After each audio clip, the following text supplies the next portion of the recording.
Lockdowns, lest we forget.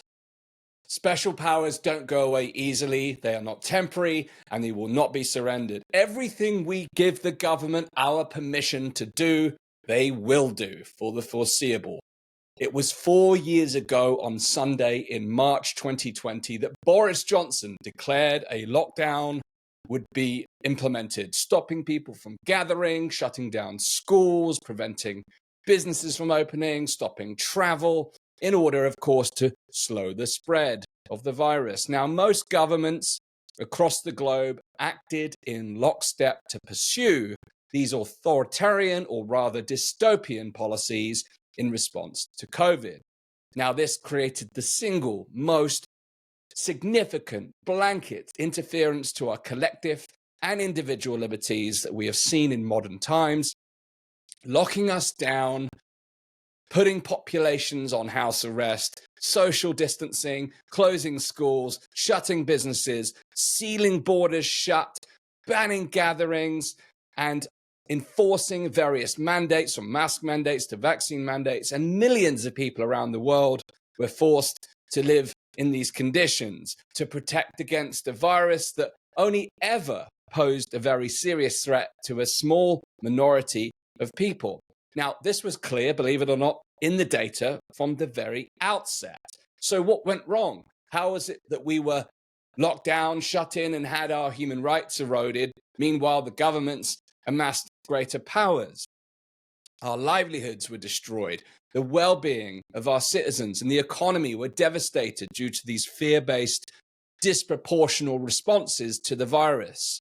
We were kept in isolation. We were prevented from spending time with our loved ones, our family, and our friends. We missed seeing young ones grow up. We were prevented from taking care of our elderly family members. We couldn't say goodbye to those who sadly left us. We were unable to socialize, hug our friends, celebrate special occasions, or even attend funerals. The economy was forced to the brink. Trillions have been added to national debts, and millions of workers were furloughed or laid off. Now, businesses that were forced to close during lockdowns, many have ceased since to trade, and the economic conditions we find ourselves in today are a result, in part, to the money printing during lockdowns. The healthcare system, as we know, was practically shut down to everything but COVID-19, leading to delayed diagnosis, treatment of major health conditions, and the consequences, as we see, are still being felt today. We'll talk more about that in a minute, the excess death figures. Mental health problems and suicides greatly increased during the lockdowns, and subsequent to the lockdowns, we saw domestic violence reaching astronomical levels, and our children's futures have been damaged by the severe disruption to the education system. The students who had their degrees and education sabotage, all for a virus where the vast majority of people would only ever experience mild to moderate symptoms at the very worst. But we couldn't just let it rip now, could we? That phrase that was thrown around or bandied around in Parliament. No, 2 weeks to flatten the curve became a myopic stop COVID at all costs. These were all supposed to be short-term measures, but emergency powers given to governments and health officials soon became diktats that extended into a long-term expansion of official power, which became a full license to deceive the public and resulting in massive state overreach. Now, the lockdowns and other measures, they never worked. They never would have worked. They caused more harm than they ever could have done in terms of benefit. Now, there are hundreds of papers that just now demonstrate this, and almost all of the data shows that our dear friends across the border in Sweden got it absolutely right. Sweden's constitution actually guarantees the liberty of the Swedes to move freely within the realm of their nation and prohibits severe lockdowns like we saw in the United Kingdom and other parts of the world. And unlike other nations who are willing to sacrifice their principles in the name of garnering more political power, Sweden actually upheld and followed its constitution during COVID. And as a result, the Swedes, despite having no lockdowns, ended up with one of the lowest excess death rates in the world. Now, get this. A recent report said a much wiser strategy than issuing lockdowns would have been to tell people the truth. Imagine that, my friends. Stick to the facts, educate citizens about the balance of risks, and let individuals make their own informed decisions. No, we were not treated like adults. We were treated like a herd during COVID, but certainly herd immunity was not a thing that we were going to be exposed to. Now, as a result, most of us are now living with the consequences of lockdowns and all the other crazy measures that likely killed more people than they saved. Look at the excess deaths we are facing now. If you want any further evidence, the global rise is almost certainly attributable to both the consequences of the pharmaceutical interventions and the non-pharmaceutical interventions that were taken during the course of COVID and the pandemic response. Plus, the narrative that most of the hospitals were overrun by the surge of COVID cases was in large cases simply false. Almost any measure of hospital utilization was at a historical low throughout the pandemic period, even though we had all these headlines that our hospitals were full to the brim, overwhelmed. The reality is it was the policies that put the workers under so much pressure. You know, if they tested positive, no symptoms at all, they had to go home. The crazy the protocols they had to follow in order to keep people safe. The reality is the fear-based public health messaging is what led to people missing out on routine diagnoses and medical procedures because the hospitals were shutting down around this. People self-selected to not visit hospitals out of fear. And all of these will play a contributing factor to the sharp increase in non-COVID excess deaths because people simply didn't have access to the treatments and the screenings. And access to healthcare continues to be affected to today. Waiting lists are out of control. It's impossible to get an appointment with your doctor, which means that people still don't have access to the kind of routine appointments they need to monitor their health. Plus, we know that high potential drugs like ivermectin and others were suppressed in the name of profit.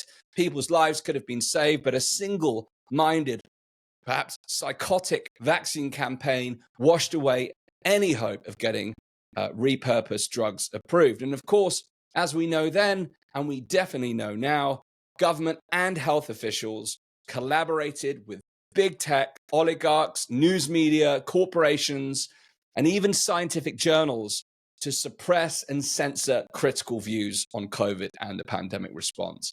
Now, those who've had the courage to speak up, including many doctors and scientists and media outlets and people like myself, were blocked, digitally censored and smeared, and many have gone on to lose their jobs for their actions. Now, our freedom of speech and our right to express ourselves was violated in ways that we could not have ever imagined.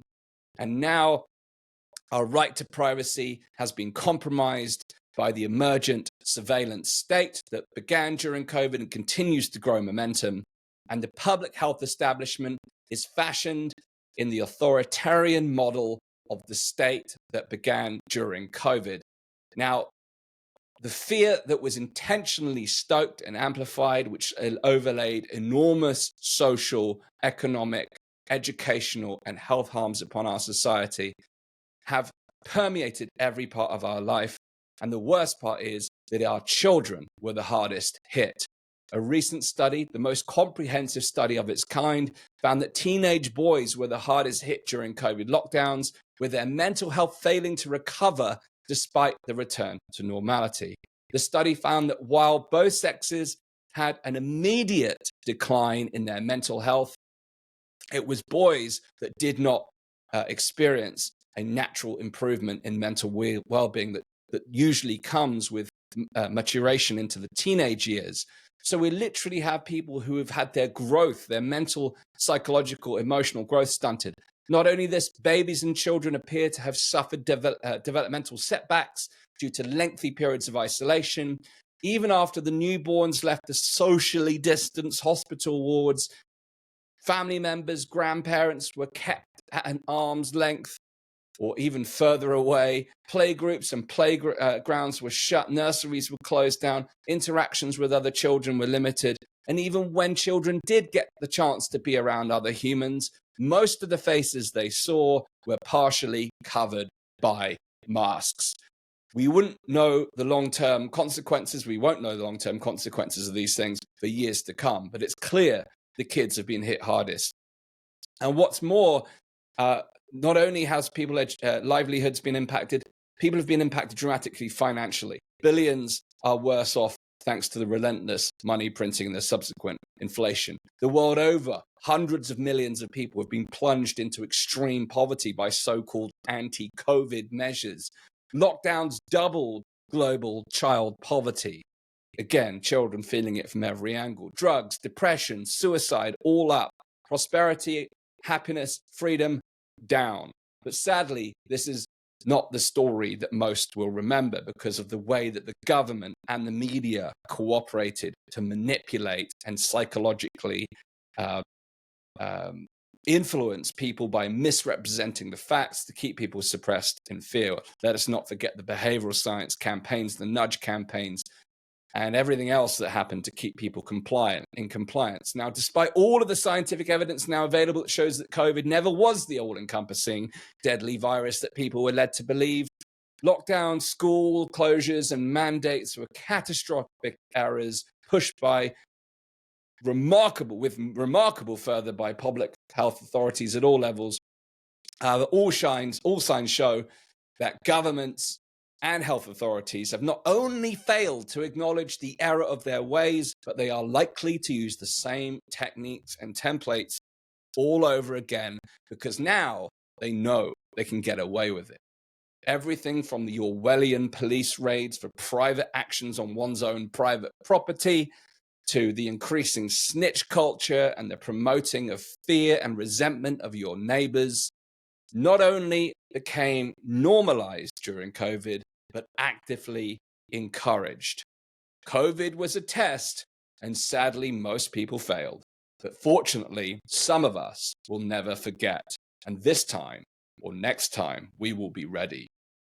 For those of you who will not comply, we invite you to join us over at freehumanity.org, where we're building a global freedom movement to continue to fight the issues that have stemmed since COVID-19, including the forthcoming World Health Organization pandemic treaty and international health regulations. We're organizing and co-organizing a fascinating campaign and convoy to tackle the issues that are emerging through the WHO and more. So head to freehumanity.org if you'd like to join us.